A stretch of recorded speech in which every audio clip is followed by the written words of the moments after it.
Et comme tous les jeudis, la santé occupe une grande place dans cette émission. Bonjour mesdames, messieurs, bienvenue au menu. Différentes constantes à vous proposer dans ce matin bonheur. Améliorer sa posture, ce sera dans le fitness. Nous allons aussi évoquer le tuto malin avec un sujet croustillant.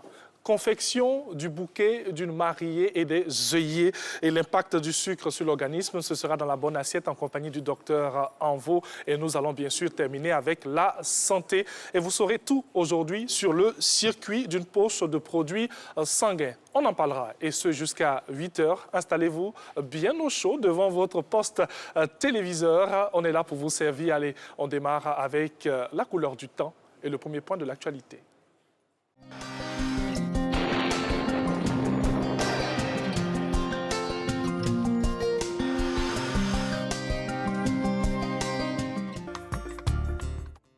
Mesdames et messieurs, bonjour. Au cours de cette matinée, la remontée des vents humides atténuera quelque peu l'effet des vents secs au nord-est et à l'est du pays. Cependant, ce ne sera pas le cas du nord-ouest où on observera de la brume sèche qui réduira la visibilité. À l'ouest, au centre et dans le sud forestier, on pourrait s'attendre à du brouillard ou de la brume humide en début de période et sur le littoral, le temps sera nuageux avec possibilité de pluie matinale, notamment dans le sud-est. Passons aux températures, nous pourrons observer 26 degrés à Abidjan, 24 à Dieké, 19 degrés à Bondoukou, 21 à Boaké, 23 degrés à Daloa, Dimbokro et Gagnoa, 20 degrés à Korogo et Mans, 18 degrés la minimale à Odiéné, 24 à San Pedro et Sassandra, 23 degrés à Tabou et 22 à Yamoussoukro. Au cours de l'après-midi, les régions du nord, du centre et de l'est seront dominées par l'harmattan qui favorisera un temps chaud et sec. Dans les régions de l'ouest et du sud forestier, le temps sera partiellement nuageux avec une intrusion des vents secs en milieu de période. Le littoral sera nuageux à partiellement nuageux avec de larges éclaircies et des possibilités d'averses de pluie en fin de période. Passons variable, nous pourrons observer 32 degrés à Abidjan, 33 à Dieké, 36 degrés à Bondoukou, Boaké et Daloa, 35 à Dimbokro et Gagnoa, 36 degrés à Korogo, 34 à Mans, 36 degrés à Odiéné, 32 à San Pedro et Sassandra, 31 degrés à Tabou et 36 à Yamoussoukro. Et voilà, c'est tout pour aujourd'hui. C'est toujours un plaisir de vous donner ces informations sur Dame Nature. Très belle journée à toutes et à tous.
Bonjour à tous, feuilleton de l'actualité en 3 pages, à commencer par les législatives 2021. La campagne démarre demain en vue du scrutin du 6 mars prochain. Les cartes d'électeurs sont disponibles depuis samedi dernier.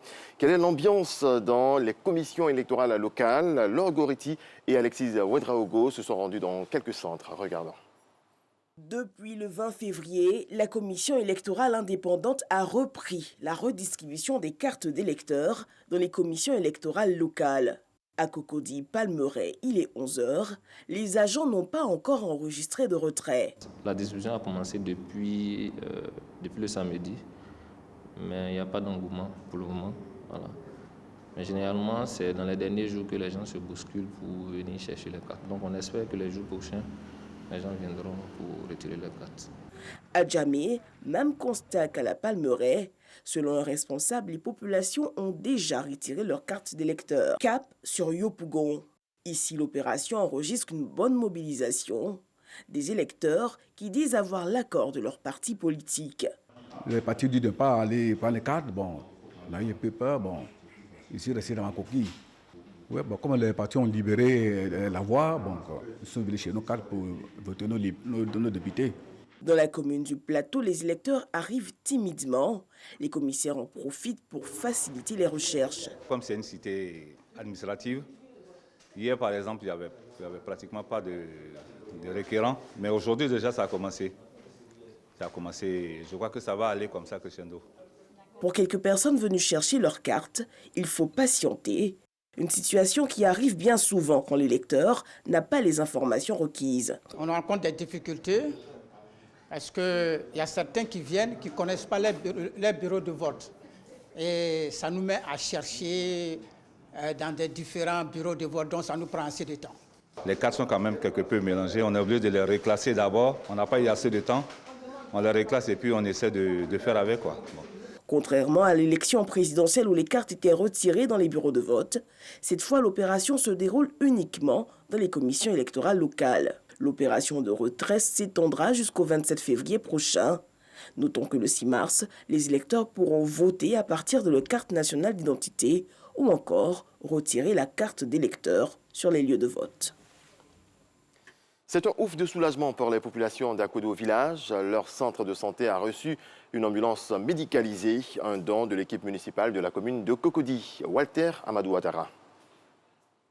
Centre de santé urbain d'Akodo Village. Désormais, les cas de malades nécessitant un transfert vers les centres plus équipés se feront davantage aisément. Ce centre de santé reçoit une ambulance médicalisée.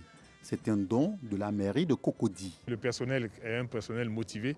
Nous devons les encourager, nous devons les accompagner afin qu'ils puissent servir tranquillement les administrés de Cocody. Nous sommes en train d'essayer de leur donner les moyens pour pouvoir exercer et pour pouvoir rendre service à la population de Cocody. Le geste de l'équipe municipale de Cocody est un soulagement aussi bien pour les populations que pour le corps médical. Un présent très précieux qui nous aidera pour la meilleure prise en charge de nos patients.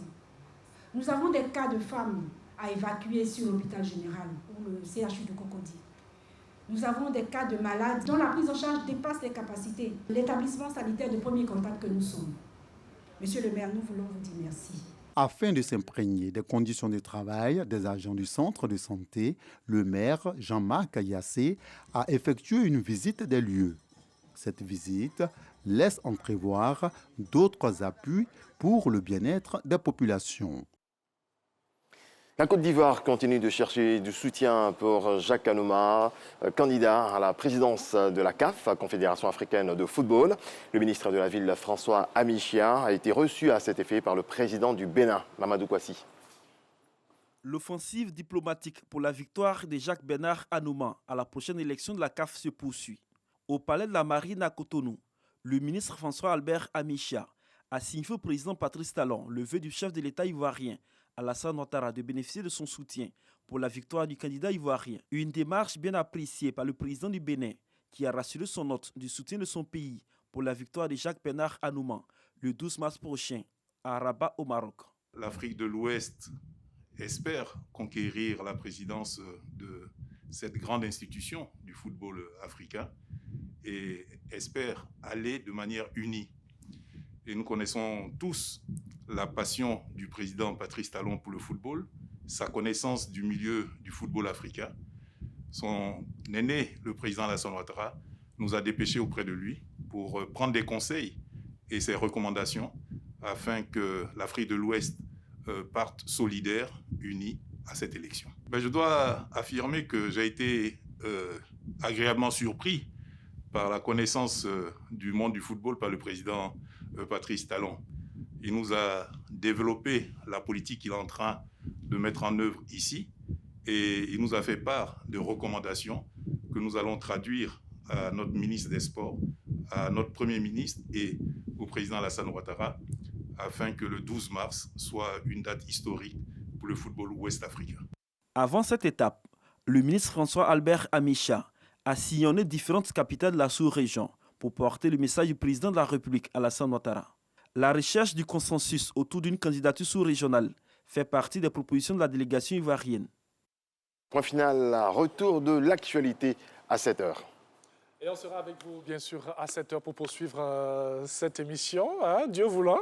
Oui. J'espère que la journée a bien commencé. À 7h, on sera là, justement. Bien sûr. Merci beaucoup à Régis Kofi. Voilà. Allez, nous, on va poursuivre cette émission. Une fois n'est pas coutume, on va donc vous permettre de découvrir ou bien de redécouvrir ce métier magnifique. On parlera des sapeurs-pompiers dans ce reportage qui nous emmène hors des frontières ivoiriennes. C'est parti. Elle est entrée dans les rangs des sapeurs-pompiers en 2010. Le sergent Fatoumata Gueye, major de sa promotion, fait partie des 5 premières femmes à intégrer ce corps d'élite. J'ai intégré la Brigade nationale des sapeurs-pompiers en 2010, faisant partie de la première promotion des filles sapeurs du Sénégal. Donc totalisant 9 ans, 2 mois, 3 mois de service. Sauver des vies, c'est merveilleux. Donc la personne est en détresse, vous venez lui porter secours. Vous le voyez même dans ses yeux, quoi. Savoir que vraiment vous exercez un métier très noble. Vous vous sentez fier d'avoir sauvé quelqu'un qui peut-être aurait pu s'y passer. Ces années d'expérience lui ont permis d'être aujourd'hui la seule femme chef de garde à la caserne de Djedjouaï. Vous prenez la garde pendant 24 heures, vous coordonnez les interventions de secours dans votre compagnie. L'ambulance, le fourgon, quand il y a incendie, vous sortez avec le véhicule, le fourgon. Maintenant, l'ambulance aussi, vous essayez à tout prix de savoir qu'est-ce qui se passe dehors. La gestion de la caserne pendant juste 24 heures. Donc moi, je gère la fonction de chef de garde. En plus, je gère aussi la formation initiale des recrues qui viennent de Bango parce que je suis monitrice en secourisme. Un parcours qui a sans doute inspiré la jeune génération. Bon, moi, j'ai intégré cette corps d'élite le 1er janvier 2012. Le sergent Seynabou Diallo, chef d'agrès dans une ambulance, assure un travail remarquable au milieu des hommes. Bon, des fois, tu es dans les enjeux d'incendie et d'autres fois, donc, tu montes la garde au niveau de la poste de police. Des fois aussi, tu montes la garde aussi à l'ambulance. Ces dames sapeurs-pompiers sont fiers de porter leur uniforme. Qui veut n'est pas sapeur-pompier. Maintenant, quand on est femme et animée d'un esprit compétitif, vouloir dépasser ses compétences, on peut qu'intégrer ce corps d'élite, vraiment. Nous, on subit donc la même formation, parce que moi, j'ai fait le CAT1 avec des hommes. Et de ce fait, nous étions 4 filles, et les hommes étaient 300. On faisait les 8 kilos avec eux, armes et sacs, les combats, et tous les travaux pénibles donc, oui, avec les hommes. Cette touche féminine dans les rangs des soldats du feu marque leur engagement dans leur mission qui consiste à sauver ou périr. Voilà, eh bien, de retour juste après ce reportage que nous vous avons offert qui parlait bien sûr des sapeurs-pompiers et surtout avec cette particularité, cette femme que nous avons pu avoir dans ce reportage. La suite avec des infos à vous donner aussi dans cette émission. Je l'ai dit, nous sommes le 25 février aujourd'hui.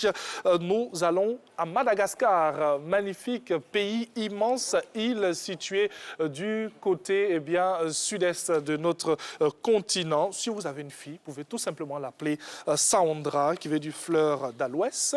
Si vous avez un garçon, Fanilo, qui veut dire celui qui éclaire. Pour ceux qui ne connaissent pas bien Madagascar, sachez que la capitale c'est Tananarive ou Antananarivo, qui veut dire tout simplement le village des 1000. Pour le proverbe, juste avant d'avoir la revue de presse, on va tout simplement dire on ne peut peindre du blanc sur du blanc, du noir sur du noir.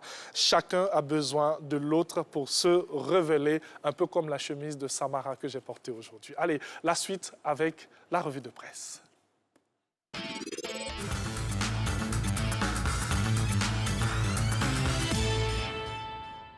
Il est avec nous, bien installé pour la revue de presse. Bonjour Renaud. Bonjour Joël. Alors, on va commencer avec un mot de santé. Lutte contre la Covid-19, plus d'1 million de cache-nez offerts à des établissements scolaires. Oui, ces dons ont été faits par l'UNICEF, l'OMS et la Fédération de Maracana et disciplines associées, selon les donateurs qui sont cités par le Nouveau Réveil.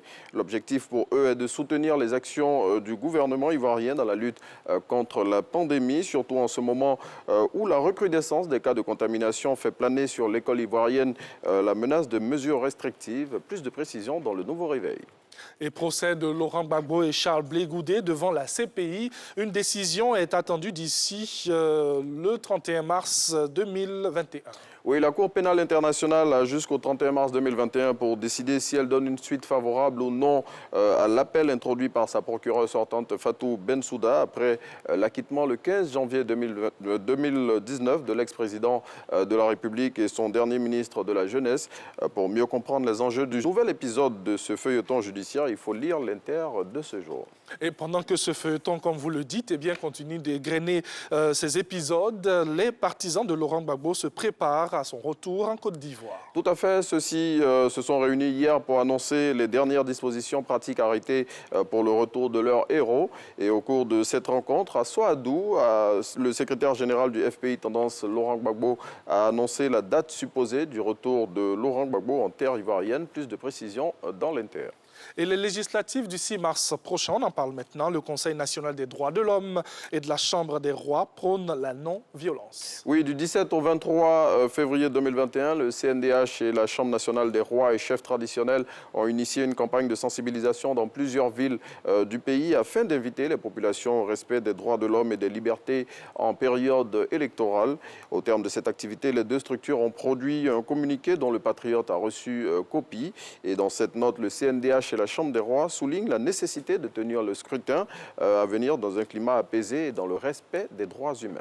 Et à travers vos papiers, vous nous dites que le président de l'Assemblée nationale de Côte d'Ivoire est de retour à Abidjan. Le président de l'Assemblée nationale est effectivement de retour à Abidjan. Il va regagner la capitale économique de la Côte d'Ivoire tôt ce matin selon le Patriote et en croire le confrère. À son arrivée, le député de Séguéla va se rendre dans sa circonscription afin de lancer ses activités de campagne pour les législatives. Et le quartier abattoir de Port-Boué se vide de sa population. Effectivement, après la descente musclée des agents des forces de l'ordre en début de semaine dans ce quartier, dans le cadre d'une opération de répression de la fraude sur l'électricité, certains de ces habitants ont décidé de partir. Et selon l'Inter qui les a interrogés, ces habitants avancent que malgré le calme apparent qui prévaut en ce moment dans ce quartier, ils préfèrent le quitter car ils n'ont pas envie de revivre les heures chaudes qui l'ont secoué ces jours-ci. Et on va terminer cette revue de presse avec une note musicale. Abidjan va accueillir la fin de la 3e saison de The Voice Afrique francophone. Oui, c'est l'annonce faite par le ministre de la Communication et des Médias. Selon le ministre Sidi Touré, la Côte d'Ivoire a décidé d'accueillir définitivement et de soutenir sur ce concours de révélation de talents musicaux. Roland Camogne, la productrice de l'émission, a indiqué que la prochaine saison de l'émission en terre ivoirienne commence le 13 mars 2021 avec les choix en direct. Ensuite, on aura la demi-finale le 20 mars et le 27 mars, la phase finale. Il faut noter que la Côte d'Ivoire est le premier pays d'Afrique francophone à accueillir The Voice Afrique francophone. Voilà, merci beaucoup à Renaud pour toutes ces informations. Voilà.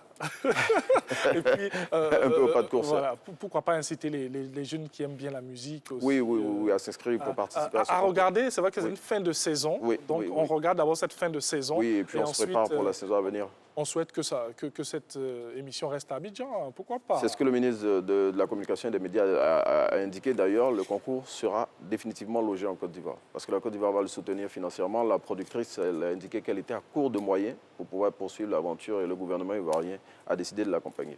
Comme dirait quelqu'un, yes. Merci beaucoup Renaud pour toutes ces informations. Alors depuis le début de cette émission, nous vous avons bien donné des informations. D'abord le flash d'information. Ensuite, vous avez eu droit à la revue de presse, sans oublier ce beau petit reportage. Chaque jeudi en 15, eh bien, vous avez droit, aujourd'hui pour le tuto malin, et sinon chaque jeudi, vous avez droit eh bien, à un tuto malin que nous vous offrons dans cette émission. Aujourd'hui, nous allons vous proposer la confection de bouquets. Bouquets de mariés, on a l'habitude de voir eh bien, cela dans nos différentes cérémonies. C'est quoi un bouquet? Comment est-ce qu'il est confectionné, ce bouquet? Et surtout, qu'est-ce qu'il faut pour agrémenter le bouquet d'une mariée? On va parler aussi des œillets avec cette dame que nous vous emmenons à découvrir ici dans cette émission. C'est dans le tuto malin.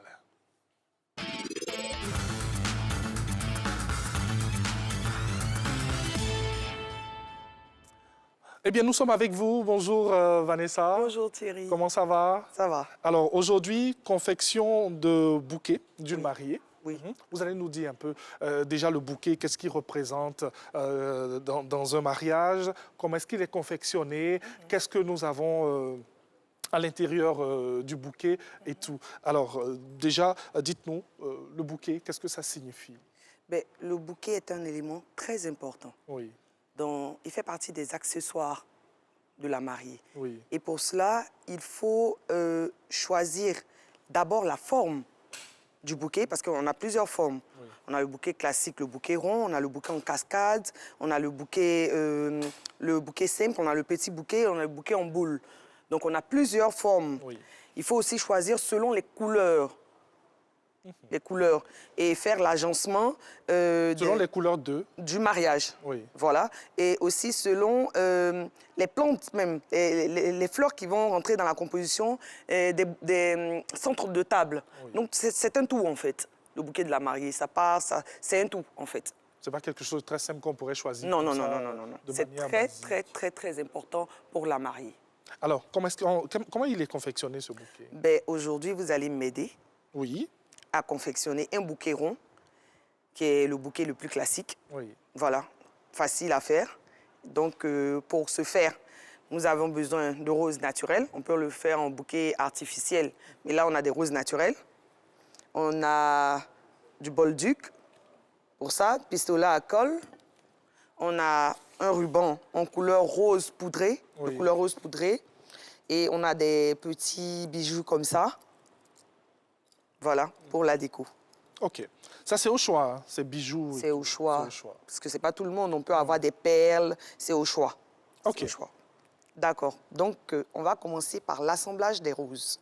OK. Allez-y. Oui, on le fait ensemble. Voilà. On va regrouper toutes ces belles roses.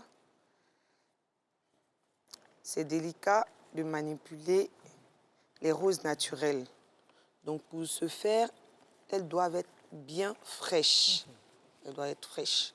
Oui, je sens que vous aimez plus ce qui est frais que des roses artificielles qu'on a l'habitude de... Pour le bouquet, il faut des roses naturelles.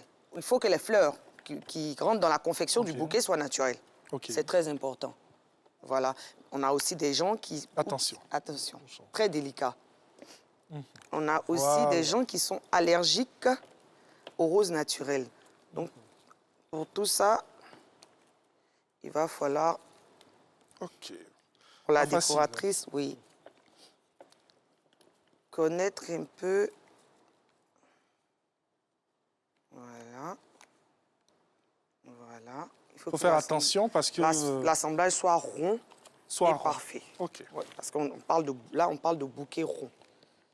Voilà. Oui. C'est un travail qui est très, très délicat. Ça prend combien de temps pour faire ce... Ça peut mettre 15 à 20 minutes. Voilà. On a notre assemblage là. Je tiens? Oui. OK. Il y a des roses qui tombent. On va utiliser le bolduc.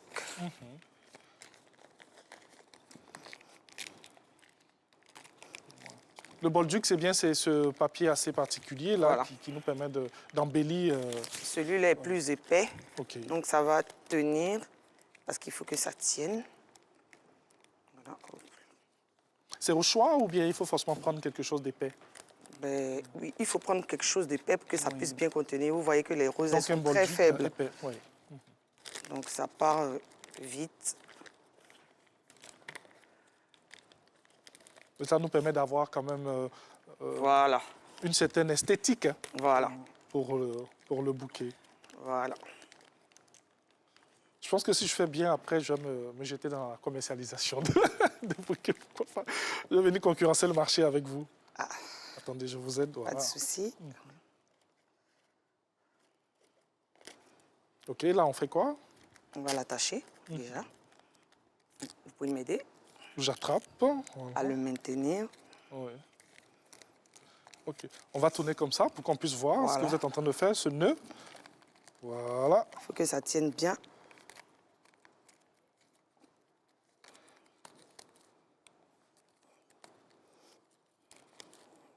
Voilà. Et ensuite? Nous allons utiliser notre ruban pour bien fixer. Donc, on suppose que dans le mariage où il va avoir ce bouquet, il y a la couleur rose, la couleur blanche et tout. Ouais. Exactement. Donc, comme elle a dit, Vanessa, il faut tenir compte de plusieurs aspects. Il faut tenir compte des couleurs que nous avons dans le mariage. Voilà. Et à l'aide du pistolet à colle maintenant, nous allons coller notre ruban. On va tourner pour montrer un peu à nos spectateurs. Attention, parce que la colle, ça brûle. Oui. Donc, il faut faire attention. C'est quelque chose de très, très délicat. Il Voilà. C'est un travail minutieux. Très minutieux. Ouais. C'est un travail très passionnant. On sent que vous le faites avec beaucoup, avec beaucoup de passion. Et il y a des clients souvent compliqués pour les bouquets et tout, parce que les goûts et les couleurs ne se discutent pas. Ouais. Il faut être beaucoup à l'écoute du client. Oui. Il faut laisser le client faire son choix. Nous, on vient en conseil après. On ne peut pas imposer quelque chose au client. Bon, il y a toujours des clients qui sont un peu différents des autres. Ils ont vraiment des goûts prononcés pour certaines choses, mais il faut les emmener à comprendre. Oui. Voilà, il faut les emmener à comprendre. Parce que vous avez votre touche aussi. Voilà, parce que c'est vous la professionnelle. Oui. Ils ne vont pas venir tout vous dicter. Donc, c'est de concert que vous travaillez ensemble. Parce que aussi, c'est le jour de la personne. Bien sûr. Voilà, ce n'est pas votre jour. Donc, il faut pouvoir faire plaisir. On retire tout ça, tout ce que nous avons on va faire un truc, un assemblage parfait. Donc, il faut que tout soit à la même taille. Voilà. À l'aide d'un ciseau. OK. On va couper. On va essayer d'arranger. Voilà. On va essayer d'arranger. Malheureusement, on a quelques... Oui, juste quelques minutes aussi. Et ensuite, qu'est-ce qu'on fait? Maintenant, nous allons ajouter nos bijoux qui sont là. Oui, on les met où? Oui, on peut les mettre comme ça, sur les têtes de fleurs. Voilà. Est-ce que pour ce genre de bijoux, ce n'est pas risqué parce qu'il y a des bouquets qui sont lancés carrément? Pas trop, parce qu'on déjà on enlève, comme vous pouvez le constater. Oui. On enlève les pierres, on pose, c'est pas risqué, c'est pas vraiment risqué. Bon, il y en a aussi qui préfèrent offrir. Hein. C'est ce qui est très tendance en ce moment. Oui. Voilà, nous allons poser délicatement.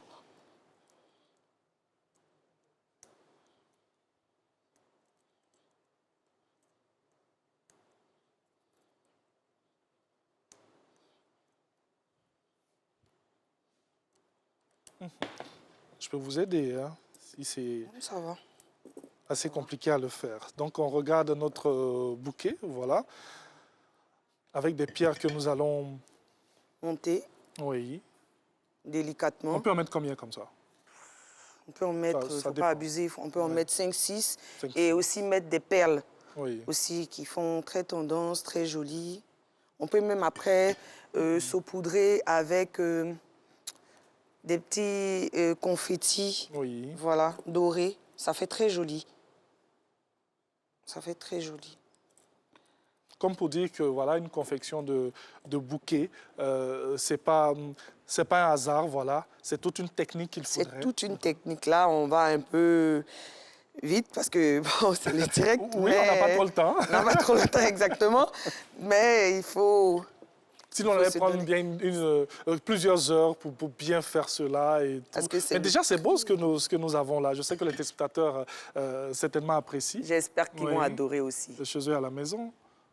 Voilà. Il faut faire toujours attention au pistolet à colle. Ça fait très mal quand ça brûle. Voilà. Ça fait très mal, c'est que ça vous a déjà brûlé. Alors. Plusieurs fois, quand même. Donc, on le tient comme ça. Déjà, on va faire un ruban. C'est délicat. Oui. On montre en même temps à nos téléspectateurs. C'est pas du tout difficile. Ah oui. Voilà. Il faut juste bien faire les choses. Il faut bien le serrer. OK.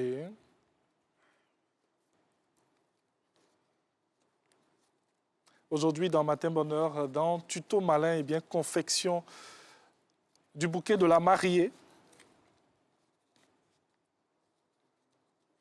Et là, c'est un nœud qu'on fait là. Oui.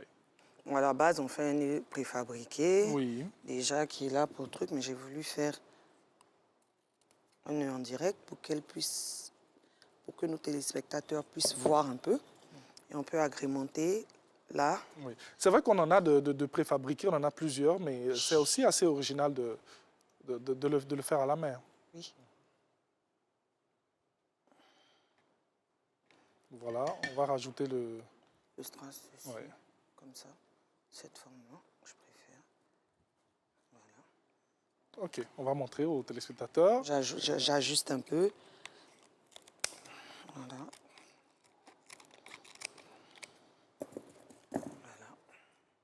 J'aurais mis plus de...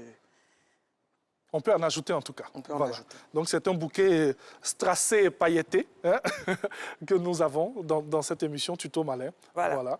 Donc simplement comme ça, le bouquet, il est fait. Il est fait. Il est fait. Il est fait. Il est fait. Si on avait plus de temps, on aurait ajouté plus d'éléments. Voilà. Il faut après voir tout ce qui déborde. Il faut regarder parce que c'est pour les photos aussi. Oui. Voilà. Il faut regarder tout ça. C'est très important. C'est vrai que vous êtes très minutieuse, mais bon, c'est déjà beau. c'est déjà beau comme ça. Voilà. Alors, à la suite du bouquet, on parle des œillets. On va aussi... L'œillet ou la boutonnière est le pendant masculin du bouquet. OK. Madame a le bouquet et monsieur a l'œillet près du costume. L'œillet, il peut être aussi décoré. Il est aussi décoré. Pas qu'il peut être aussi décoré. Oui, il est aussi décoré dans la tendance du bouquet. Quelle est la taille que nous devons avoir? Parce que là, je vois qu'il est plus énorme. Ce que vous avez là, ce que vous tenez là. Il n'y a pas de taille à proprement dit. Oui. Voilà, il n'y a pas de taille. Aujourd'hui, les roses sont plus ouvertes. Oui. Voilà, ça pouvait être ça. Oui. Ça peut être fermé. Oui. On a des préfabriqués. Voilà, on a des... C'est artificiel, donc du coup, c'est tout petit. Mais c'est important, quand la mariée a un bouquet naturel, que l'œillet soit naturel. OK. Ça, et dans les couleurs du bouquet. La couleur du bouquet ou les couleurs du bouquet, ça passe mieux. Quelle est la différence avec ce que nous avons sur les garçons d'honneur? C'est pratiquement la même chose. C'est pratiquement la même chose. Mais il faut mettre une différence. Parce qu'il y a le marié. Il y a le marié, le best man et le père de la mariée. Ah, OK. Voilà. Qui vont dans la même tendance.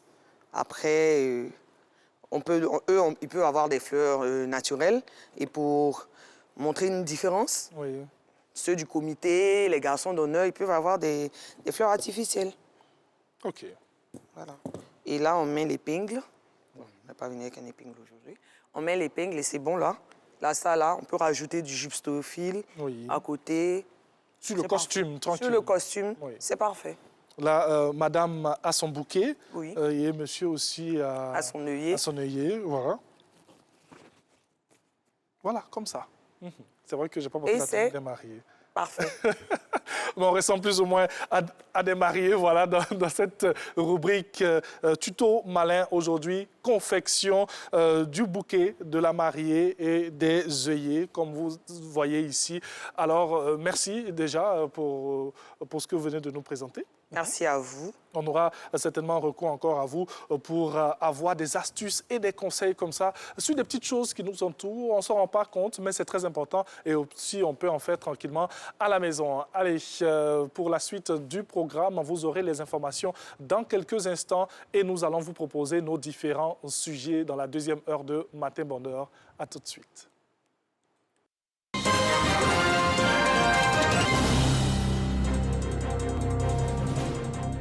L'opposition a revendiqué sa victoire à la présidentielle après l'annonce officielle de celle du candidat du pouvoir, provoquant des manifestations de mécontentement dans plusieurs villes. La compilation des résultats des PVI en notre possession à travers nos délégués dans les différents bureaux de vote nous donne gagnant avec 50,3% des voix, a affirmé Maman Ousmane depuis son fief de Zinder. La justice allemande a pour la première fois condamné hier un ancien membre des services de renseignement syriens pour complicité de crimes contre l'humanité. Un jugement historique selon l'Allemagne, salué comme un premier pas par les victimes de la torture dont est accusé le régime de Bachar al-Assad près de 10 ans après le début du soulèvement populaire en Syrie le 15 mars 2011. C'est la première fois au monde qu'une cour de justice condamne un membre du régime syrien pour la répression vaste et systématique des manifestations pour la liberté et la démocratie selon la présidente de la cour, Anne Garber. En France, la situation dans la lutte contre le Covid-19 est très préoccupante dans une grosse dizaine de départements. C'est ce qu'a annoncé le porte-parole du gouvernement, Gabriel Attal, à l'issue du Conseil des ministres, précisant que le niveau de l'incidence du virus et des hospitalisations est particulièrement élevé dans les régions Hauts-de-France, Île-de-France, Grand Est et PACA. Depuis le 16 décembre, Gérard Depardieu est officiellement mis en examen. Le monument du cinéma français est accusé de viol et agression sexuelle, des faits qu'il aurait commis à l'été 2018 sur une jeune comédienne qu'il conteste. La plaignante avait obtenu en août 2020 que cette enquête, d'abord classée par le parquet de Paris en juin 2019, soit relancée et confiée à une juge d'instruction lors d'un interrogatoire. Le 16 décembre, la magistrate a estimé qu'il existait des indices graves ou concordants que le monument du cinéma tricolore, aujourd'hui âgé de 72 ans, ait pu commettre les faits dénoncés et l'a donc mis en examen. Et puis on termine avec du football, Ligue européenne des champions, 8e de finale aller. Dominateur, mais peu inspiré, le Real Madrid a attendu la fin du match pour s'imposer hier face à l'Atalanta Bergame sur ses installations, 1-0. Dans l'autre rencontre de la soirée, Manchester City a disposé du Borussia Mönchengladbach, 2-0, score final. Merci à toutes et à tous de votre attention. Excellente journée à vous. Et qui vous avez comme équipe préférée? Le Real Madrid. Le Real Madrid. Le Real Madrid de Cristiano Ronaldo et aujourd'hui le Real Madrid de Karim Benzema. Ok, merci beaucoup. Ça fait que j'ai deux équipes, le Real Madrid et la Juventus de Turin. Non, on ne peut pas avoir deux. Non, mais j'ai deux équipes. Cristiano Ronaldo. Oui, mais bon... Voilà, une partie, mon cœur est divisé en deux. Le cœur balance. Voilà.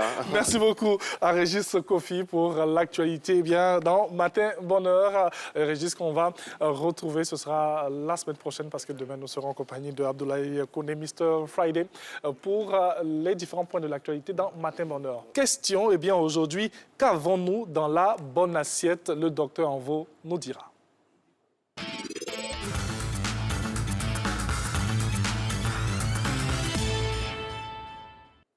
Eh bien, dans cette bonne assiette, nous avons du sucre et nous allons avoir son impact sur l'organisme en compagnie du docteur Yves Blanchard Envo. Bonjour, bienvenue. Bonjour. Vous allez bien, docteur? Alors, très souvent dans nos échanges ici, vous évoquez le sucre. Et aujourd'hui, on va considérablement parler, bien sûr, du sucre et de son impact sur l'organisme. Alors, déjà, avant de savoir, qu'est-ce qu'on appelle sucre? Dites-nous. Alors, le sucre, c'est de la matière organique. Oui. Le sucre, c'est une des composantes de notre alimentation. Alors, vous entendrez par exemple les glucides. Donc, le sucre, c'est les glucides. Dans le monde animal, on parle de glycogène, c'est-à-dire que les réserves du sucre dans le corps, nous avons dans le foie, aussi dans les muscles. Et dans le monde végétal, on parlera de amidon. Donc, amidon, glucides, sucre, c'est le même élément. Donc, c'est du sucre. C'est de la matière organique et qui fait partie de notre alimentation. Donc, normalement, pour un bon régime alimentaire, le sucre intervient dans l'ordre de 55 à 65% de sucre. Voici un peu le taux normal de sucre dans notre alimentation. Entre 55 et 65% de sucre.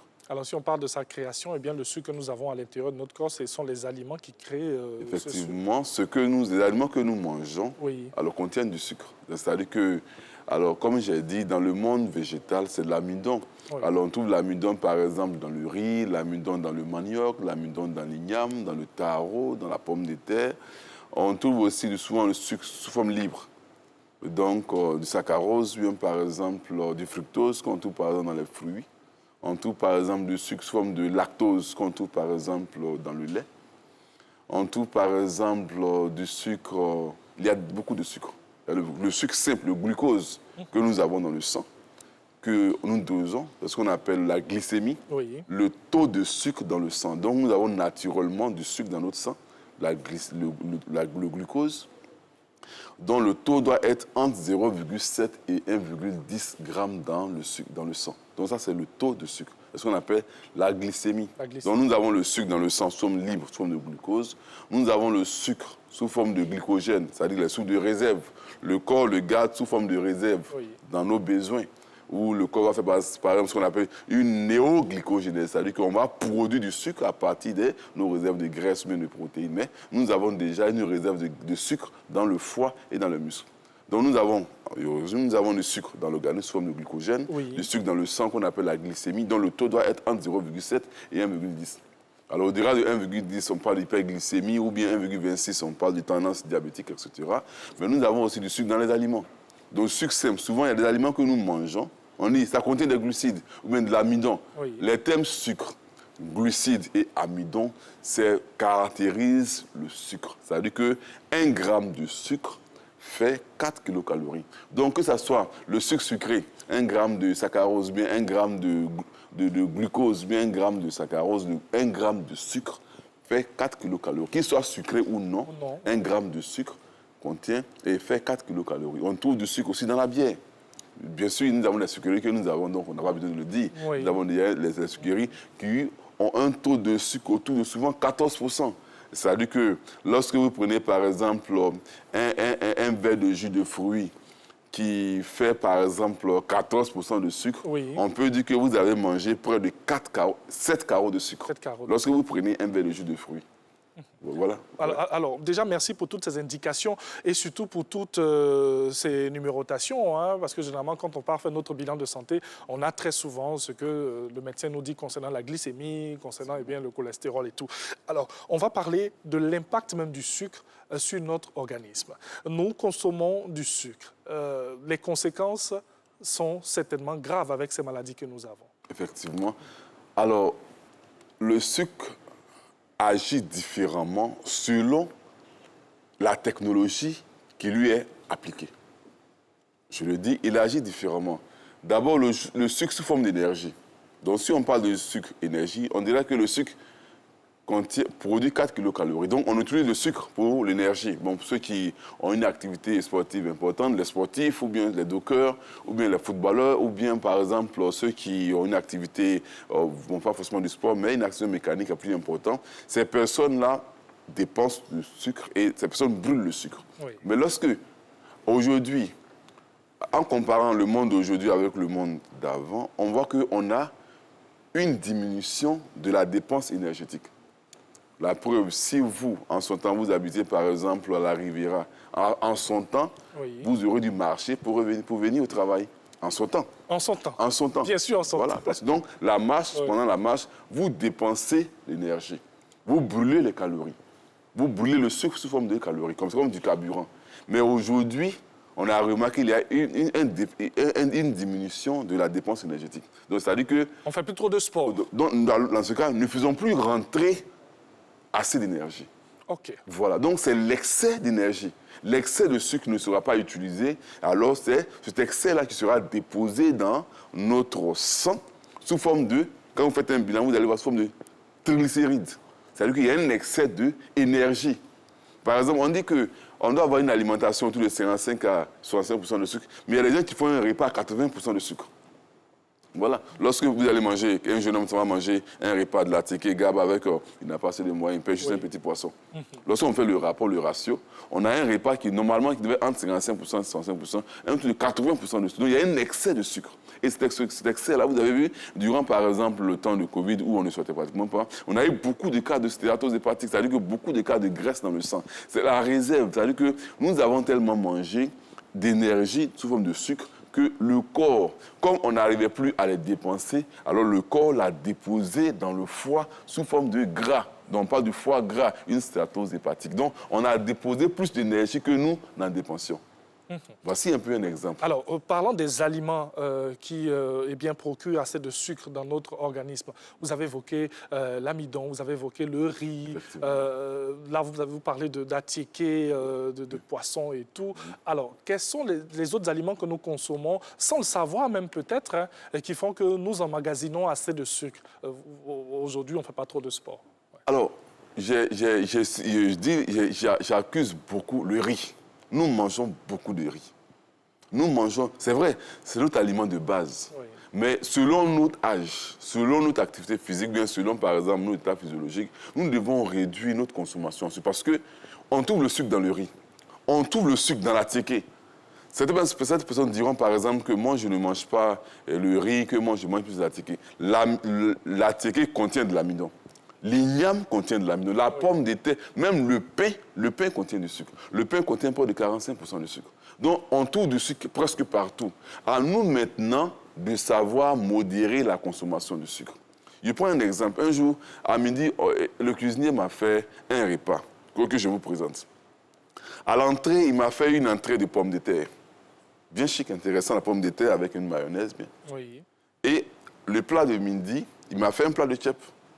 Bien, un riz gras tchèp. Plein. Oui. Et au dessert, il m'a fait de l'ananas. Mais je l'ai appelé. Il dit, venez voir.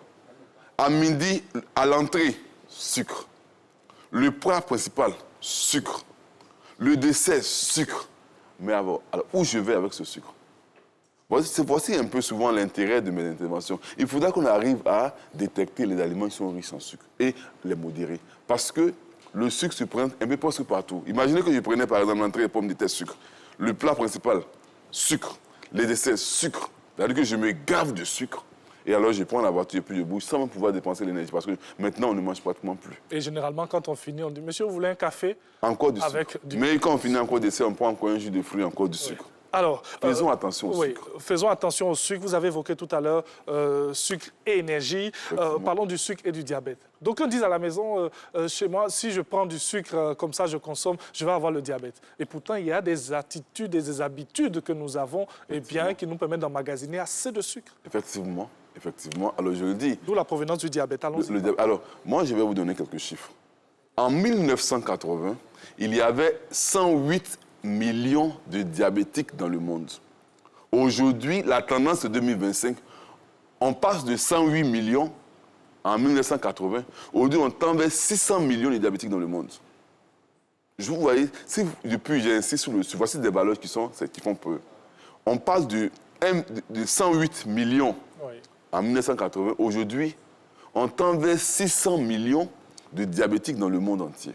Cause évidente, le sucre. Le sucre. Nous mangeons beaucoup de... C'est vrai, il y a des cas où, par exemple, on a des différences du fonctionnement du pancréas, mais souvent, nous sommes dedans. Nous nous accusons nous-mêmes. Aujourd'hui, le diabète de type 2, c'est-à-dire que le diabète que nous avons acquis, a un taux de 90%. Donc, on peut avoir un parent diabétique et puis ne pas faire un diabète. Comme on peut ne pas avoir de diabète dans la famille et puis faire un diabète par le comportement. Donc, souvent, nous mangeons trop de sucre.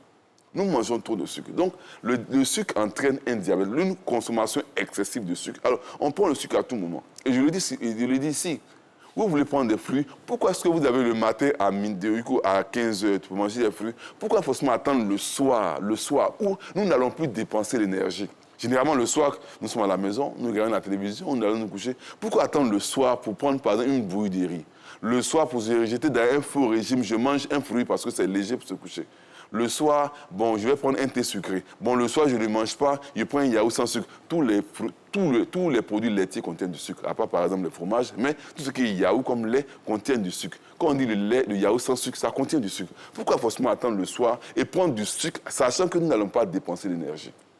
Vous voyez un peu? Donc c'est ça. Donc voici un peu l'impact du sucre sur le diabète. Alors le sucre joue beaucoup. À bifurquer un peu, tout en restant sur votre sujet, vous parlez de dépenser d'énergie. C'est vrai qu'on consomme beaucoup le sucre. À quel moment ou à quelle heure on doit dépenser l'énergie avant de revenir à notre sujet? Alors on peut dépenser l'énergie à tout moment. Alors on dépense l'énergie sous forme de sport. Comme on peut avoir une activité physique, par exemple, ceux qui travaillent au port, les bellas que nous avons, par exemple, les dames de ménage. Donc, on dépense l'énergie dans une activité physique. Maintenant, lorsque l'activité physique, ça contient un peu de jeu, un peu de lidisme, là, on parle de sport. Donc, le sport, c'est activité physique plus un peu de jeu. Oui. Mais la base même, c'est l'activité physique. Donc, on doit dépenser l'énergie. Mais aujourd'hui même, on crée tous les systèmes pour ne pas dépenser l'énergie. C'est-à-dire qu'aujourd'hui, d'abord, pour se déplacer, il faut une voiture. Mais quand même, lorsque nous sommes au bureau, qu'on doit se déplacer, aller prendre un papier, on fait des fauteuils roulants où il y a les roulettes, là. Oui. On glisse, voilà, on glisse. On ne veut plus dépenser l'énergie. C'est-à-dire qu'aujourd'hui, même à la maison, pour que la pauvre dame découpe, même parce que chaque action que nous menons nous permet de dépenser de l'énergie. Non, aujourd'hui, on a fabriqué des appareils, des mixeurs. Avant, la maman, elle pouvait, en écrasant, elle dépense de l'énergie. Mais aujourd'hui, c'est les mixeurs. On met un mixeur, on a déjà fini, c'est fini, on dépense. Donc, on crée tout pour faciliter la vie de l'homme, pour ne pas que nous dépensions l'énergie. Alors, si nous ne dépensons pas sur l'énergie, ne faisons pas rentrer alors beaucoup d'énergie. Soyons conséquents avec nous-mêmes. Alors, notre objectif aujourd'hui, ce n'est pas d'effrayer les populations, mais c'est surtout d'interpeller, d'alerter sur différentes pathologies que nous pouvons avoir. Alors, on a parlé du sucre énergie, sucre diabète. On va évoquer maintenant un aspect qui n'est peut-être pas connu de tous, c'est l'obésité. Sucre et obésité. Alors, effectivement, tout à l'heure, j'ai parlé du diabète. Donc, le diabète entraînera une maladie cardiovasculaire sûrement. Alors, l'obésité. L'obésité, on est obèse lorsque on fait l'IMC, l'indice de masse corporelle, qu'on atteint certaines valeurs. C'est-à-dire qu'au-delà de 1,26, on parle de surpoids. Au-delà de 29, on parle de, par exemple, au-delà de 25, on parle de surpoids. Au-delà de 29, lorsqu'on fait l'IMC, alors on a 29, on parle de l'obésité. Alors, dans la notion de l'obésité, il y a deux éléments. Il y a la rétention d'eau due au sel que nous mangeons, mais surtout, il y a l'apport énergétique. L'apport énergétique pour dire que lorsque nous dépensons, nous faisons rentrer assez d'énergie que nous ne dépensons pas, alors cet apport-là se dépose sous forme de gras. Et alors, ça a tendance à nous faire grossir. Donc, voici un peu l'apport. Donc, lorsque nous mangeons assez d'énergie, donc généralement, je dis assez d'énergie par rapport au sucre, parce que je n'ai jamais vu quelqu'un boire de l'huile.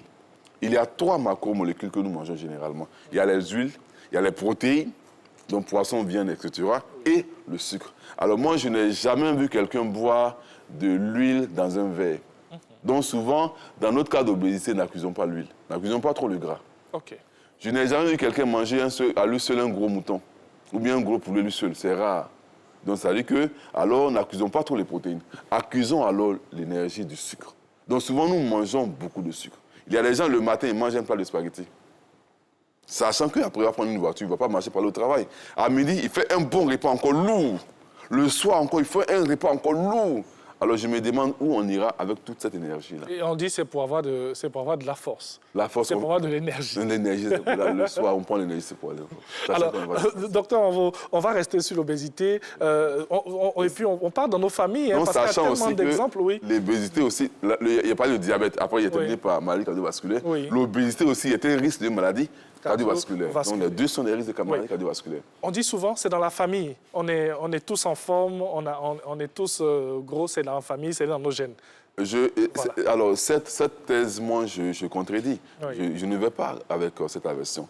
Je le dis, ce que nous avons comme maladie, ce que nous avons comme aspect extérieur, la forme, bien l'obésité que nous avons, n'est rien d'autre que les symptômes de nos habitudes. Il n'y a pas de génération spontanée, à part la création du monde. Aujourd'hui, tout s'explique. Tout s'explique aujourd'hui. Alors, vous trouvez que nous, dans notre famille, alors nous sommes obèses. Je vous dis, si on fait les recherches, on trouvera que votre obésité familiale est due à une cause principale. Soit vous mangez beaucoup salé, soit vous mangez beaucoup. Soit vous mangez beaucoup. C'est vrai. Du point de vue génétique, non, il y a des gènes qui ont tendance à rendre une personne obèse, c'est vrai. Mais je vous dis une chose. Quand on prend, par exemple, 2 enfants, un est voleur, un n'est pas voleur. Des exemples simples. Si vous exposez celui qui vole à plus de risques de voler, vous allez voir que le taux de vol sera plus important. Vous comprenez? Donc, ça veut dire que si vous trouvez que dans votre famille, le risque de grossir est là, et que vous prenez des risques pour grossir, alors vous allez grossir. Et sachant que nous avons tendance à grossir dans notre famille, alors réduisons alors les facteurs qui font grossir. Vous mangez beaucoup, alors vous accusez, non, c'est dans la famille. C'est faux. C'est vous qui entraînez un peu cette obésité. C'est nous qui entraînons cette obésité avec ce que nous consommons au quotidien. Alors, on continue à égrener. Donc l'obésité aussi a un risque de maladie cardiovasculaire. Cardiovasculaire, OK. Autre cause, sucre et affection oculaire. Effectivement, sucre et affection oculaire. Alors vous allez voir aujourd'hui, si vous avez remarqué dans la ville d'Abidjan, beaucoup de personnes portent des lunettes. Beaucoup de personnes portent des lunettes. Merci. Beaucoup. Beaucoup portent des lunettes. Des jeunes personnes, des enfants de 15 ans, de 26 ans et 30 ans, on porte tous des lunettes. Nous avons tous des affections oculaires. Mais les recherches montrent que vérifier chez ces personnes, à part par exemple les maladies proprement dites, par exemple une presbytie, par exemple une myopie, beaucoup de maladies aujourd'hui qui entraînent des affections oculaires, beaucoup de maladies sont dues à une mauvaise consommation de sucre. D'abord, les recherches montrent que lorsque vous faites l'hémoglobine glyquée, c'est-à-dire que le rapport, votre taux de sucre depuis votre consommation sur les 4 derniers mois, les rapports montrent que lorsque les personnes noires comme nous, ou bien les hispaniques, les rapports montrent que lorsque vous avez un taux qui tend vers 5,6, alors on a tendance à avoir une affection oculaire. Donc, ça veut dire que ce sont des affections oculaires, mais souvent d'origine diabétique. C'est-à-dire que c'est des affections qui montrent que ces personnes auront plus tard des tendances diabétiques. Vous voyez un peu, non? C'est ça. Donc, alors, les remarques que nous faisons aussi, c'est que lorsque vous prenez le sucre, donc il y a le sucre, et puis il y a le sucre sucré. Il y a ceux qui ne sont pas sucrés. L'amidon, c'est du sucre. Oui. Mais il n'est pas sucré. Mais il y a le sucre sucré, comme par exemple un jus de fruits, ou bien par exemple un fruit, ou bien un thé, ou bien la bouillie de riz, ou bien un gâteau. Lorsque vous prenez ces aliments-là, le sucre sucré, après 17 heures, alors vous aurez tendance à voir, vous aurez des affections oculaires. C'est-à-dire que vous avez toute la journée pour manger un fruit, c'est le soir que vous allez manger un fruit.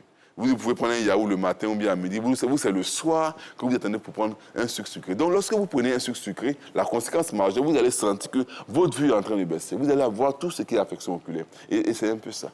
Donc, c'est là, c'est le sucre, mais c'est le décalage. À quel moment vous l'avez pris? Donc, c'est pourquoi souvent, il dit, c'est la technologie, mais à quel moment vous l'avez pris? Parce que si vous aviez pris ce même sucre avant 17 heures, vous n'aurez pas eu ce problème des yeux. Mais du fait que vous avez pris tardivement, alors on assiste alors à ces problèmes de vue. Alors, on a évoqué toutes ces maladies liées au sucre pour interpeller tout un chacun, même nous-mêmes aussi. On va maintenant, avant de terminer cet échange, vous allez nous dire qu'est-ce qu'il faudrait faire concernant la consommation du sucre. Comment consommer le sucre? Alors, le sucre, et là, c'est en tant que spécialiste, je le dis, il faudra que nous comprenions le sucre. Le sucre se manifeste de différentes manières selon la technologie. Tout à l'heure, je l'ai dit. Je prends un exemple. Lorsque on prépare le riz, quand on mange le riz, quand c'est froid, alors ce riz, il descend lentement dans le sang. Donc, on dit que l'index glycémique de ce sucre, il est faible. Mais lorsque ce même riz est consommé un peu chaud, au-delà de 60 degrés, vous voyez, donc, avec la température, ce sucre descend vite. Il descend vite dans le sang. Là, alors, il est dangereux. Donc, voilà. Donc, normalement, ces aliments qui sont riches en sucre, tels que le riz, par exemple, l'igname, la banane, on doit les consommer froids. Même si on n'aime pas manger la nourriture froide. Voilà. Parce que, alors, et ce même riz, ce même sucre, que ce soit le sucre de l'amidon, ou bien le sucre du riz, ou bien du manioc, si ce même sucre, si vous l'avez préparé sans huile, au refroidissement, ce riz devient constipant. Ce sucre devient constipant. Ce même sucre. C'est-à-dire que là, maintenant, on parle des maladies digestives. Vous voyez un peu? Donc, alors, comme conseil, je souhaiterais que ces aliments riches en sucre soient consommés à basse température, mais voyons un peu dans leur composition. Ceux que nous allons remarquer qui seront sucrés, nous devons les prendre avant 17 heures, avant le soir. Parce que si nous les prenons le soir, nous allons sentir un peu cette baisse de la vue. Aujourd'hui, nous avons tendance à avoir beaucoup d'ophtalmologues ou bien beaucoup d'opticiens par-ci, par-là. C'est vrai, c'est un business, ça marche bien, mais il faudra qu'on puisse sécuriser notre santé. Donc, le sucre se manifeste différemment selon la manière, ou bien selon la technologie qui a été appliquée. C'est-à-dire que lorsque, par exemple, on fait le riz, si on prépare le riz sous forme de bouillie de riz, vous allez voir que l'homme qui prendra l'homme qui prendra la bouillie du riz, lui fera du cholestérol. Alors que si ce riz a été préparé sous forme de riz blanc normalement à basse température, alors on ne fera pas de cholestérol. Il y a beaucoup d'exemples comme ça à vous donner, mais nous sommes déjà au terme de ces échanges avec le docteur Yves Blanchard-Envaux qui nous a parlé aujourd'hui de l'impact du sucre sur notre organisme. Il faudrait faire attention à ce que nous consommons et surtout aux heures. Merci beaucoup à vous et puis excellente journée. Maintenant avec un invité, le docteur Tchimou Guépié-Jérémy. Il est médecin spécialiste en transfusion. Il est aussi responsable des prélèvements de sang, chef de service de la gestion du stock et de la distribution de produits sanguins. C'est important de le signifier. Bonjour, docteur. Bonjour, monsieur. Bienvenue. Merci. Alors, vous êtes donc chez vous aussi. Avec vous, on va parler aujourd'hui du circuit d'une poche de produits sanguins. Merci. Voilà, on va déjà commencer en vous demandant qu'appelle-t-on produit sanguin? Merci. Avant peut-être de répondre à votre question, oui. Je voudrais, en tout cas, au nom du directeur du Centre national de transfusion sanguine, Dr Konaté Seydou, vous dire merci. Merci au directeur de la RTI et à tout le personnel pour l'occasion que vous nous donnez encore aujourd'hui pour parler des produits sanguins. Alors déjà, merci aussi à vous encore d'être avec nous. C'est vrai que vous avez remercié toutes ces personnes qui nous permettent d'être là aujourd'hui et de parler de produits sanguins. Avant aussi de répondre à cette question, on revient dans quelques secondes.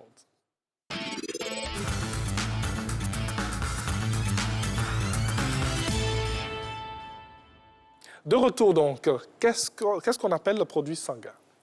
Merci. Le produit sanguin, c'est le produit que nous obtenons après avoir prélevé une poche. Après avoir préparé cette poche, on va sortir les différents composants que renferme cette poche de sang total qui a été prélevée. Et ce sont ces différents composants qu'on va mettre à la disposition des hôpitaux pour les besoins des malades qu'on appelle produits sanguins. Alors, un produit sanguin, c'est le sang? C'est le sang humain. C'est le sang humain? Oui. C'est le plasma aussi? Le plasma est un produit sanguin. Oh, OK. Le concentré de globules rouges est un produit sanguin. Oui. Les plaquettes sont des produits sanguins. Et même le sang total qui a été prélevé, lorsqu'il n'a pas été séparé, devient au finish aussi un produit sanguin. Alors, qui est habilité à donner et à recevoir un produit sanguin? Merci. Tout le monde peut donner du sang.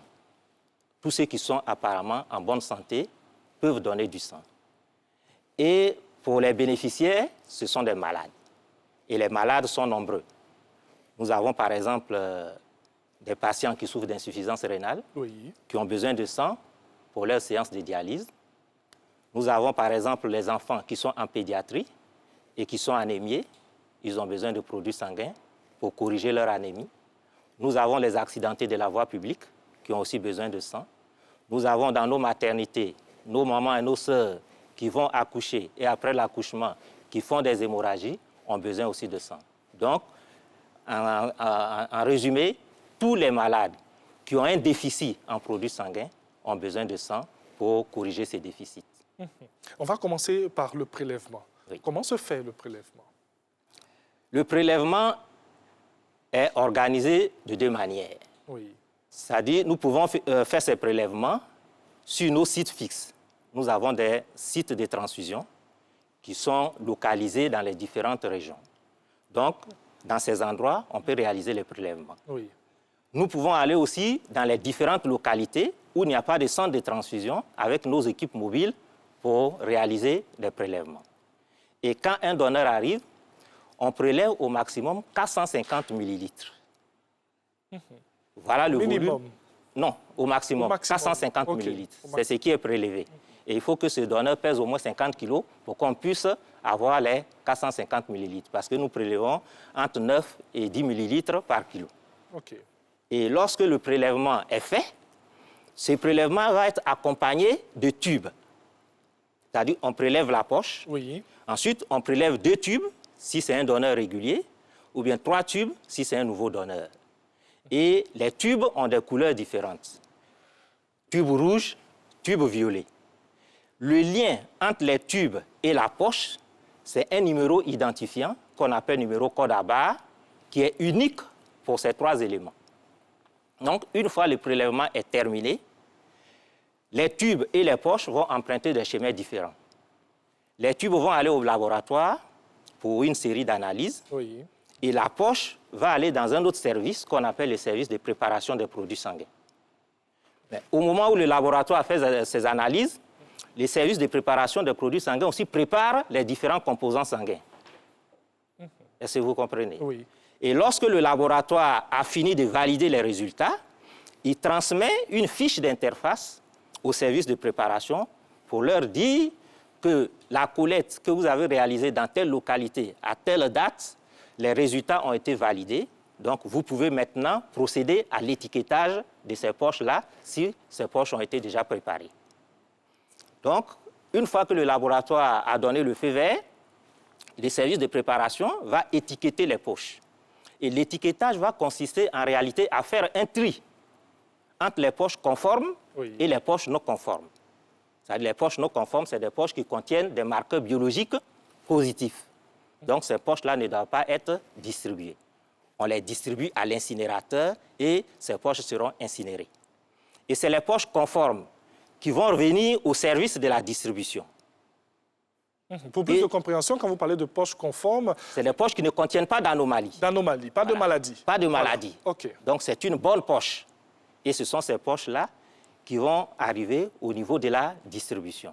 Mais ces poches viennent aussi avec une fiche d'interface où on a tous les détails par groupe sanguin. A+, B+, O+, etc. Et cette fiche d'interface qui accompagne les poches est co-signée par un agent du service de distribution et par un agent du service de préparation après d'avoir fait les vérifications. Oui, merci de nous permettre d'entrer bien dans vos différents laboratoires, dans votre institut, pour voir un peu ce circuit-là que nous sommes en train de mettre au goût du jour pour nos téléspectateurs. Dites-nous, comment est-ce que ces prélèvements sont transportés, sinon la durée de la conservation aussi? OK. Une fois que les prélèvements ont été réalisés, on va les transporter. Si c'est des collectes dans le milieu ambiant, oui, on peut transporter ces poches-là sans problème. Mais une fois que les poches arrivent au niveau du centre de transfusion, on va ranger ces poches dans des chambres froides. Et les chambres froides sont des chambres froides dont la température varie entre plus 2 et plus 6 degrés. C'est à cette température-là qu'il faut conserver les poches. Ensuite, quand le produit a été préparé et étiqueté, comme je l'ai dit tout à l'heure, oui, en ce moment, il devient un produit sanguin qui va aller maintenant vers les hôpitaux. Et ce sont ces produits sanguins que nous allons mettre à la disposition des hôpitaux qui vont exprimer le besoin. Voilà, des hôpitaux qui vont exprimer le besoin. Au niveau des produits sanguins, oui, également, le concentré de globules rouges est conservé entre plus 2 et plus 6 degrés dans une chambre froide. Si c'est les plaquettes sont conservées sur un agitateur entre 20 et 24 degrés. Et les plaquettes doivent être en agitation continue. C'est pour ça qu'on les conserve dans un agitateur. Si c'est du plasma, c'est dans un congélateur. Et il doit être conservé à moins 30 degrés pendant 1 an. Les plaquettes, c'est pendant 5 jours. Et le concentré de globules rouges, ça dépend de l'anticoagulant qui a servi à faire le prélèvement. Si c'est le CPDA, qui est la citrate phosphate dextrose adénine, la poche sera conservée pendant 35 jours. Mais si c'est le SAGEM, c'est-à-dire saline, glucose, mannitol, adénine, la poche sera conservée pendant 42 jours. Donc voilà un peu la durée de conservation de ces différents produits sanguins. Avant de revenir avec d'autres questions sur les produits sanguins, vous avez évoqué tout à l'heure que la demande des hôpitaux, elle est faite et c'est à vous maintenant de donner tous ces produits sanguins qui sont demandés là, bien sûr, de manière conforme. Il pourrait aussi avoir certains cas, c'est vrai qu'il y a quelques temps, il y a un arrêté qui interdit à ce que chaque individu puisse aller s'en procurer pour un malade, mais ça peut arriver dans certains cas, surtout à l'intérieur du pays. Comment est-ce qu'on parle de conservation dans cet état de fait-là, alors? Les conservations, que ce soit au niveau des hôpitaux, comme au niveau du centre de transfusion, sont faites avec des appareils adaptés. Okay. Par exemple, l'arrêté que vous avez évoqué tout à l'heure, cet arrêté fait obligation à tous les hôpitaux, publics ou privés, qui mènent des activités transfusionnelles, de disposer à leur sein un dépôt de sang. Le dépôt de sang, c'est quoi? C'est une unité qui est localisée dans l'établissement de soins et qui est équipée d'un réfrigérateur type banque de sang, c'est-à-dire un appareil adapté pour la conservation des produits sanguins. Et lorsque le dépôt reçoit des poches d'un établissement de transfusion, il les stocke dans le réfrigérateur et pour délivrer ces poches-là aux malades qui en ont besoin. Donc, au niveau du centre de transfusion, les distributions sont faites vers les hôpitaux qui ont des dépôts. Et les dépôts stockent les produits pour les mettre à la disposition de façon nominative aux patients. Donc, le CNTS ne fait plus de distribution nominative aux patients. Merci, c'était important. C'est une mission de l'hôpital. Oui, cette précision-là. Merci beaucoup, en tout cas, au docteur Tchimou Guépié-Jérémy. On rappelle qu'il est avec nous pour parler du circuit d'une poche de produits sanguins. Et lorsqu'on parle de produits sanguins, il y a plusieurs éléments comme ça qui rentrent en ligne de compte. On parle certes du sang, mais du plasma, des globules et ce que vous venez de nous dire. Alors, professeur, docteur, ce qu'on va faire, on va marquer une pause. On va aller avec un micro-trottoir, questions posées à nos téléspectateurs et on revient dans quelques instants.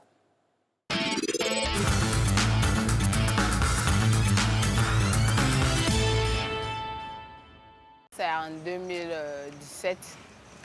J'ai fait une hémorragie interne où pratiquement je me suis vidé du sang, de tout mon sang. Le PMI de Yopougon m'a évacué à Ashma. Arrivé là-bas, il fallait qu'on me fasse une transfusion, sinon c'était pas bon. Difficilement pour avoir le sang. Parce qu'ils ont rempli, les trucs sont là à la banque du sang, ils ont dit qu'il n'y avait pas, surtout que j'étais du groupe O positif. Donc on n'en a pas trouvé sur le champ. Il a fallu que mon grand frère vienne. Et comme il avait une connaissance au sein de Ashma, c'est à travers cette connaissance-là qu'on a pu avoir la poche de sang, mais qui nous a coûté 30 000. Ma grande soeur est tombée malade. Nous nous sommes rendus au CHU de Cocody. Elle avait un problème d'anémie. Et là-bas, quand bien même on avait l'argent, mais la procédure pour avoir le sang était tellement compliquée qu'ils n'ont pas pu régler son problème. Du CHU de Cocody, ils étaient obligés de la transférer à l'hôpital, au CHU de Trècheville. Au CHU de Trècheville, ils n'ont pas pu, ils étaient obligés de l'envoyer à l'hôpital général de Port-Boué. C'est là-bas qu'on a pu trouver du sang. Mais là-bas encore, pour trouver du sang, c'était encore très très compliqué. Moi, je donne mon sang quotidiennement. J'ai une carte de donneur. Quand bien même je me suis rendu dans les services, j'ai présenté ma carte, mais ils n'ont pas pu trouver une solution très rapidement au problème de ma grande sœur. J'ai le fils de mon ami qui a eu ce même cas, au moins, donc pour avoir le sang vraiment au CHU de Cocody, c'était vraiment tendu, c'était très chaud. On a fait une semaine au CHU, c'était très difficile. On a même fait un coma d'une semaine. Donc pour cette histoire du sang-là, c'est pas du jeu. C'est un ami qui m'a envoyé un jour à Trècheville d'aller acheter le sang. Quand je suis arrivé, j'ai fait plus d'1 heure de temps. Hein. Après ça, il m'a dit qu'il n'aura pas le sang. Mais c'est le lendemain, on l'appelle pour dire non, qu'on peut trouver cette sanguine à Yopougon. Moi, je donnais le sang.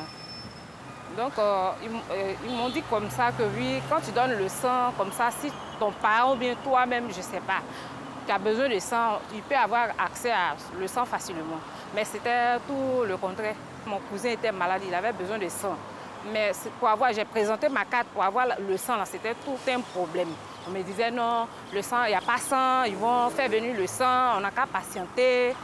On a fait près d'une semaine pour pouvoir avoir accès au sang. Voilà, ils donnent leurs avis sur les produits sanguins, surtout sur le sang. En même temps, ils nous partagent leurs expériences. Alors, on parle de difficultés dans l'approvisionnement des poches de sang, procédure difficile. Comment expliquez-vous un peu cela? Des personnes disent comme ça, moi je donne mon sang. Bon, c'est vrai que ce n'est pas notre sang qui nous attend là-bas. Mais comment est-ce qu'on pourrait expliquer cela? Merci. La procédure n'est pas difficile. Oui. Peut-être que la procédure est méconnue. Quelqu'un qui donne du sang de façon régulière, lorsqu'il a besoin de sang, il est prioritaire. Il est prioritaire pour avoir le sang. Et en plus du donneur, il a des ayants droit.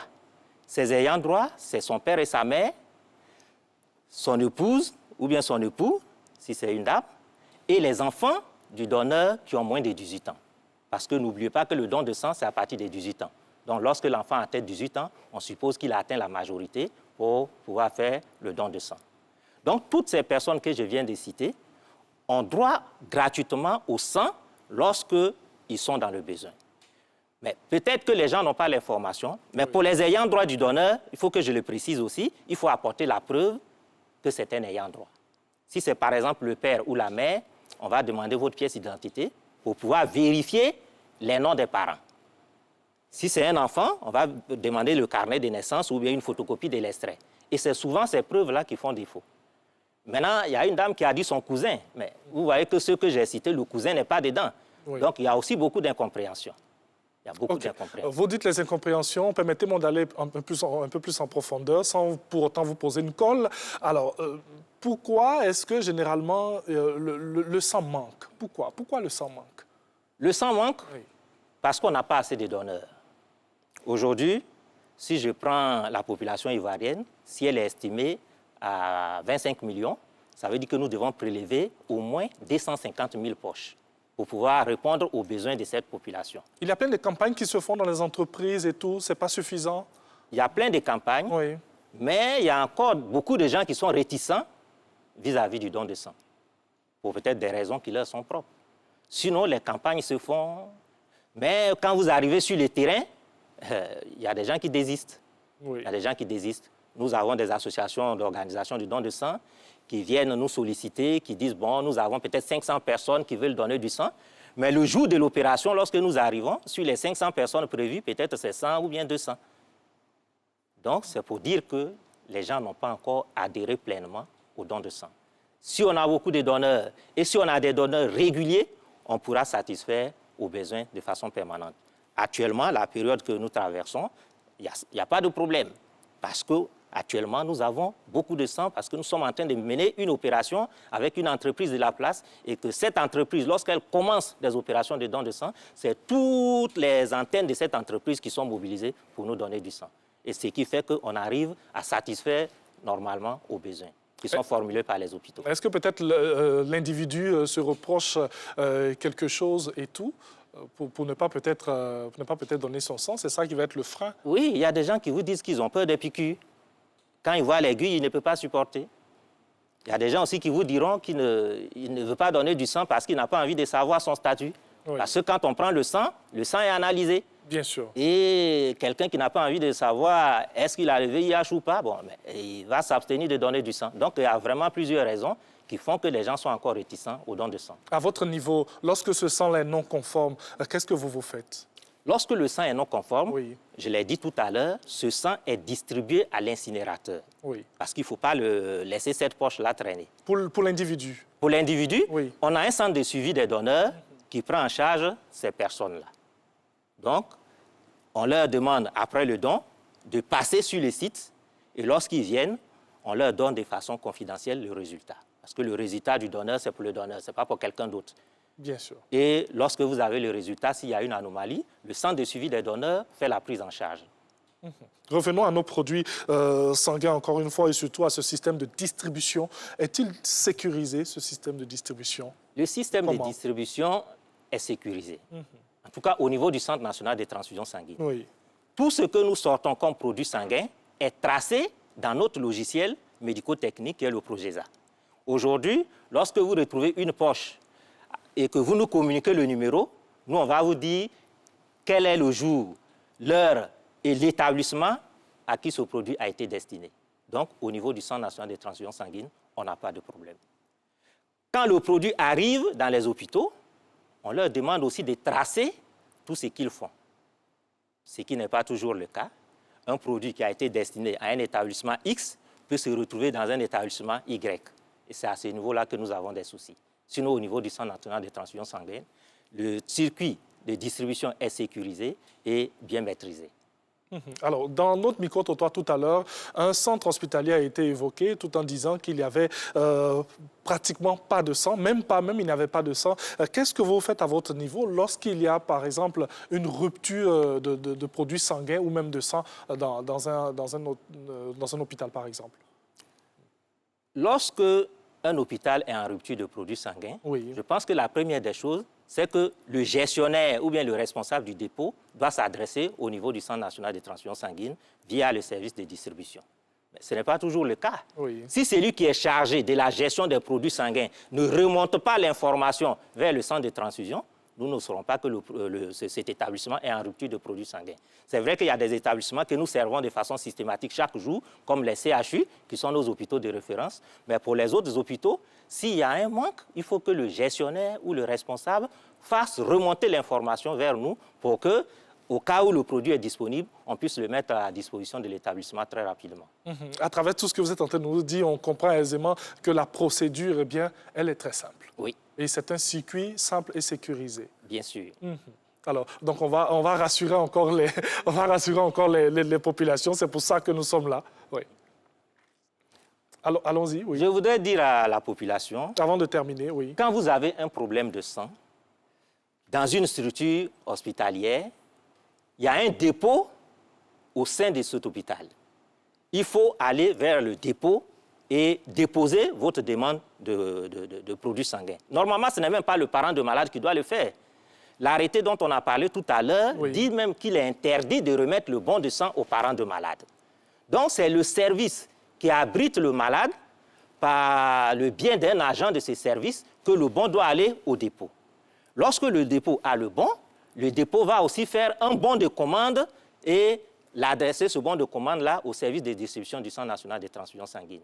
Lorsque nous avons le bon de commande et que le bon de commande est réceptionné, à la fin de la journée, toutes les poches qui sont étiquetées et tous les bons de commande qui ont été réceptionnés, en tout cas, sont traités en tenant compte du stock disponible. En tenant compte du stock disponible. Parce qu'il peut y avoir des ruptures de certains groupes. Il y a des groupes rares, tels que les O négatifs, les B négatifs, donc ces groupes-là peuvent être, en tout cas, déficitaires ou bien défaillants. Mais pour les groupes classiques, on arrive quand même à satisfaire tous ceux qui formulent leurs besoins à notre endroit. Dans les différents axes qu'on avait pu voir avant nos échanges, on a évoqué la qualification biologique. Oui. Qu'en est-il exactement? La qualification biologique, c'est l'analyse, en tout cas des tubes dont j'ai parlé tout à l'heure. C'est-à-dire que les tubes qui accompagnent la poche, quand ces tubes-là arrivent au laboratoire, il y a une série d'analyses qui est recommandée par l'OMS, telles que le VIH, les hépatites B et C, la syphilis et tout ce qui est groupe sanguin. C'est ça qu'on appelle la qualification biologique des dons. Ce n'est rien d'autre que des analyses dans le cadre du don de sang. Nous sommes avec le docteur Tchimou Guépié Jérémy. Il est médecin spécialiste en transfusion, responsable des prélèvements de sang, chef de service de la gestion du stock, de la distribution des produits sanguins, circuit d'une poche de produits sanguins. On va rapidement rappeler les produits sanguins. Nous avons le sang. Nous avons le concentré de globules rouges. Nous avons les plaquettes. Nous avons le plasma. Le sang total même est un produit sanguin. Et nous avons aussi ce qu'on appelle les cryoprécipités, qui sont des concentrés de facteurs de coagulation. Alors, aussi pour toutes les personnes qui ont envie de donner leur sang, vous pouvez le faire tranquillement, aisément. Il y a des dispositions à prendre avant de donner son sang? Avant de donner son sang, il suffit d'être en bonne santé apparente. Ça, c'est la première condition. Il faut être en bonne santé apparente. Il faut peser au moins 50 kilos. Et si c'est une femme, ne pas être enceinte, ne pas allaiter. Et lorsque vous vous présentez, vous avez entre 18 et 60 ans, ça aussi il faut que j'ajoute, vous vous présentez dans un centre de transfusion, on va vous enregistrer et vous allez passer devant un médecin. En plus des conditions que je viens d'énumérer, le médecin va faire un entretien médical, il va aussi rechercher d'autres éléments de contre-indication et à la fin de l'entretien avec le médecin, si le médecin n'a rien décelé comme contre-indication, vous allez passer en salle de prélèvement pour vous faire prélever. Le prélèvement d'une poche de sang dure en moyenne 10 minutes. Et après les 10 minutes, on dit au donneur de mettre un petit temps de repos. Et après le temps de repos, il passe à la collation. Il va à la cafette pour prendre sa collation. Et après la collation, si c'est un donneur régulier, il passe à la caisse pour prendre sa prime de transport qui est de 1 000 francs. Et si c'est un nouveau donneur, il attend le prochain don pour avoir sa prime de transport. Oui, moi j'ai voulu terminer avec cette question très, très, très importante, le coût. Le coût des produits sanguins est fonction des établissements qui abritent les malades. Et les établissements comme les hôpitaux généraux et les centres hospitaliers régionaux, lorsque vous êtes dans ces établissements, une poche de sang adulte coûte 2 000 francs. L'unité pédiatrique, 1 000 francs. Si vous êtes dans un établissement comme le CHU, l'unité adulte qui était 2 000 francs au niveau des hôpitaux généraux passe à 5 500 et l'unité pédiatrique qui était à 1 000 francs passe à 3 000. Maintenant, pour le privé, la poche adulte fait 25 000 et l'unité pédiatrique fait 12 500. Mais ce qui est important de savoir, c'est que le coût de production d'une poche est évalué à 30 000 francs au moins et cette évaluation a été faite depuis 2004. Ce qui veut dire que quel que soit le lieu où le patient se trouve, que ce soit le privé ou le public, ça veut dire que la poche de sang est subventionnée. Et le CNTS ne fait pas de bénéfices sur les produits sanguins. Merci beaucoup au docteur Tchimou Guépié Jérémy. Et merci aussi à vous de nous avoir suivis. On espère que vous avez passé un bon petit moment avec nous dans ce jeudi santé, voilà, dans Matin Bonheur. Bonne suite de programme sur RTI 1. Merci à toutes les équipes qui ont travaillé sur ce numéro de Matin Bonheur. On sera ensemble demain, vendredi, pour parler, bien sûr, culture et terminer la semaine en beauté. Que Dieu vous garde. Au revoir.